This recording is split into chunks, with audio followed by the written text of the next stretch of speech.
with the head. Would you say you're the head maid of the Mochi Cafe? So please introduce yourself. Hi, hajimemashite. Coco desu. Hi everyone, I'm Coco from Mochi Cafe. We got to participate in a maid session earlier, and would you like to talk a little bit about what goes on during a maid cafe experience? Sure. During our Maid Cafe experience, what we do is we end up having our session based after the traditional stylings of the maid cafes in Akihabara, Japan. And so our maids and butlers will play games, we'll have food, and we'll even do some contests, some group contests that we have, and even some dances as well. There's entertainment always included in our sessions.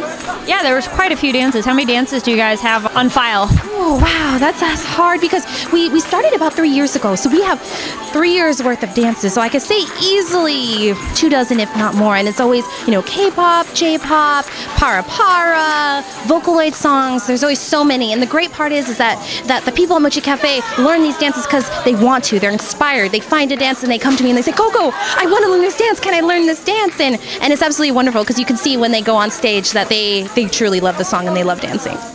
How many maids and butlers do you normally have in your rotation?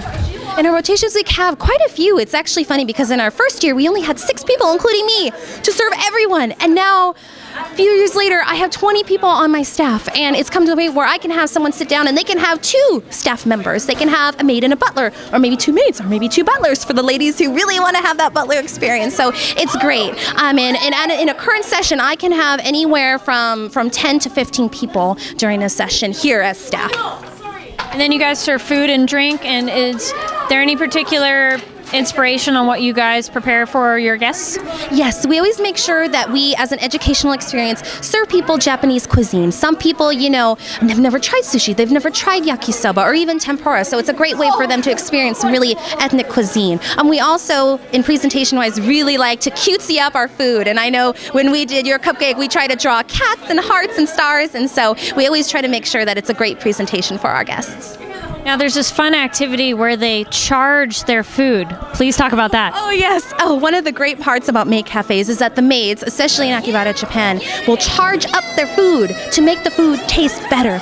Every member has a different chant, and it's amazing because you get the guests interacted. They make hearts, and they go, Kin! And it's that magical part where everyone has that experience of charging up their food, level up, you know, 0.5 plus 5 experience. It's great, and it makes everyone have a smile on their face. Could you please do a quick little demonstration on your little chant? Sure. Okay, so mine, I get a heart like this, and then I go, Oishiku nare, kyun kyun kyun, and I charge my food, and it says, make this food delicious.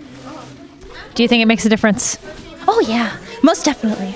I have to practice at home, so when I eat my cereal, my Cheerios in the morning, I charge up my breakfast, and it makes my day so much better. Now, do you ever notice a difference between the guests of if they prefer, does their gender affect what butler or maid they choose?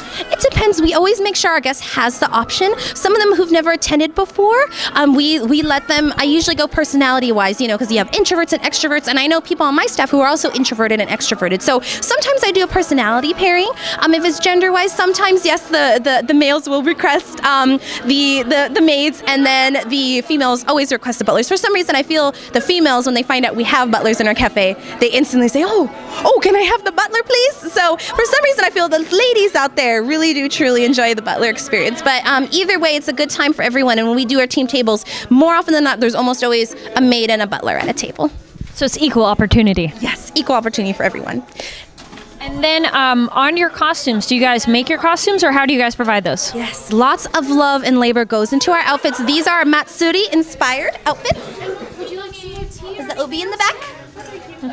And we made these all ourselves. So this is all personal expense from us. So we bought the material, we made them all. My staff is extremely skilled in seamstressy, and a lot of them actually as a hobby cosplay.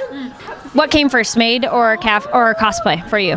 Wow, cosplay definitely came first. I remember the first cosplay I did was at San Diego Comic-Con, and it was Haruhi Suzumiya.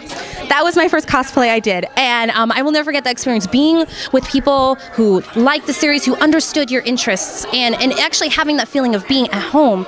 And then I realized with the concept of the Maid Cafe, and the point of the Maid Cafe is for the guests to enter and be in an environment that's calming, that's relaxing, and that you know that the people that are there are sharing the same experiences and the likes that you have and the interests that you have, whether it's anime, manga, video games. You have a whole gamut of people who have those interests that really make you feel at home. And I think the Maid Cafe really drives that point, that you're feeling like you're at home and you're with your friends and you're relaxing and you're having good food. How'd you come to choose the name?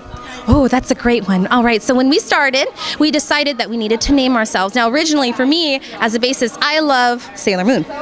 And we were looking into trying to, incorporate the moon, and we found out that, and I remember this folklore from when, my aunt used to tell me that there used to be, on the moon, there's a mythology that there's a rabbit that pounds mochi cakes for everyone that lives on the moon.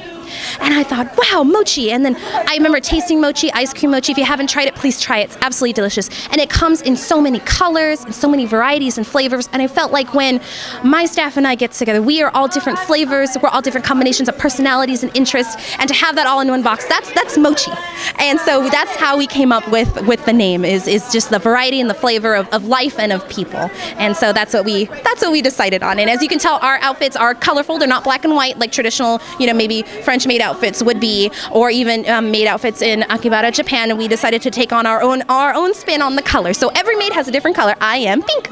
How do you choose who gets what color? Oh, we definitely make sure that we stay within the color pastel range. We always take into consideration the staff member's preference, because obviously, if you don't want to be wearing a color, I wouldn't make you wear that color. So you want to own that outfit. You want to look fierce and you want to feel fabulous. So you want to make sure the color you're wearing is the color you like. So we try to go different shades. We have also done bright colors. So we have turquoise and then we have like a powder blue. So we always make sure, and it's okay to have double copies. So I finally this year have another pink maid. So I'm so excited.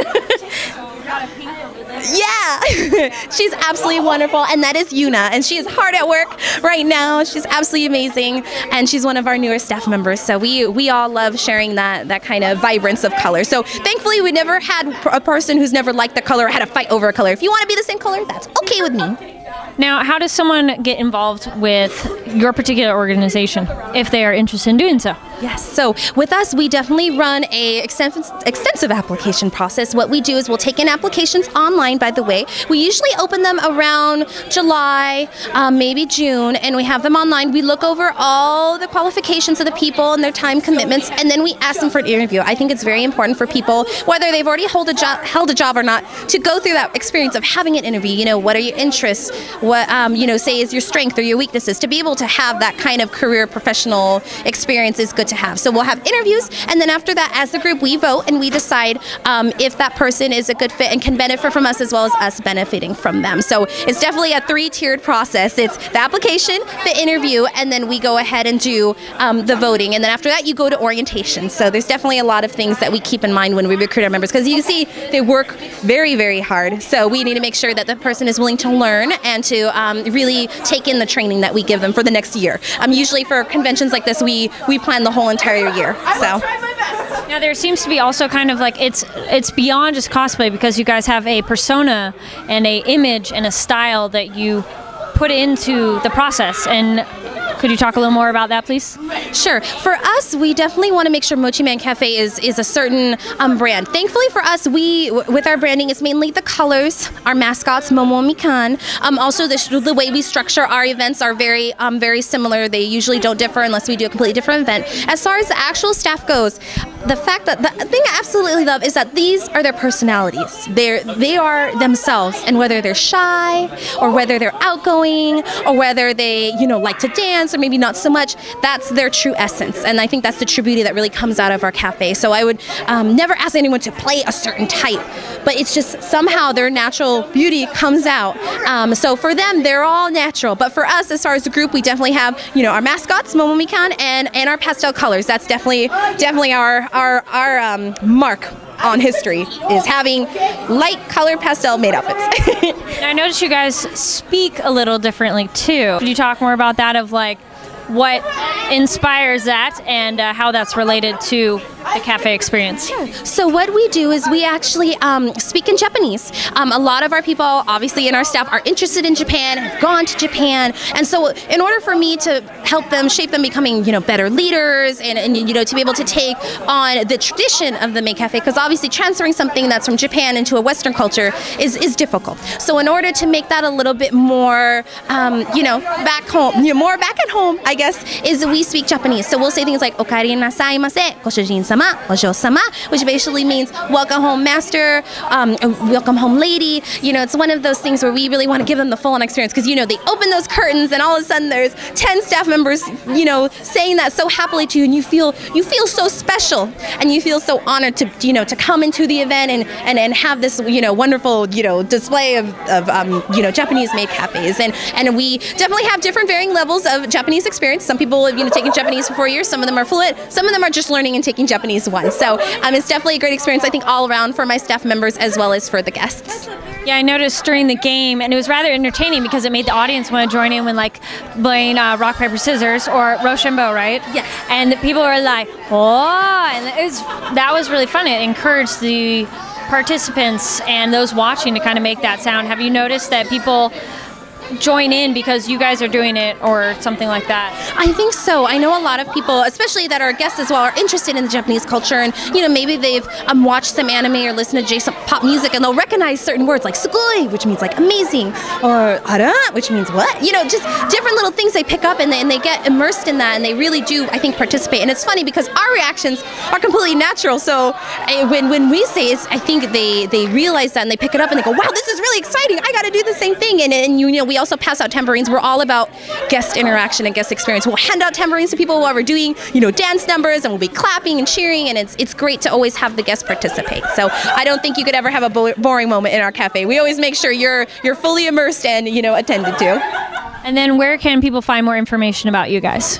We have a website. It's www.mochicafe.net, where you can reach all of the bios for our maids and our butlers, our forums, as well as our upcoming events. We also have a new Twitter account, which is Mochi Cafe. You can also check us out on Facebook and on DeviantArt as well. So we are definitely computer and technology literate, so come by and say hello, and if not, you can send us a message online.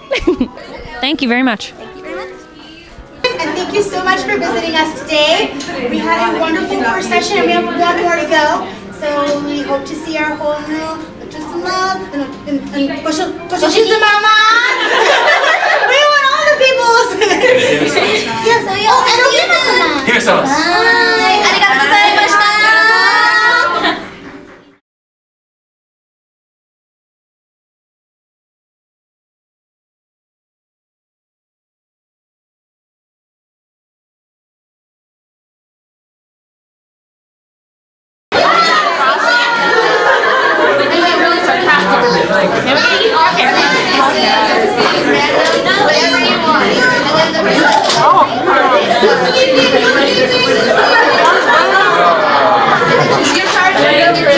Good.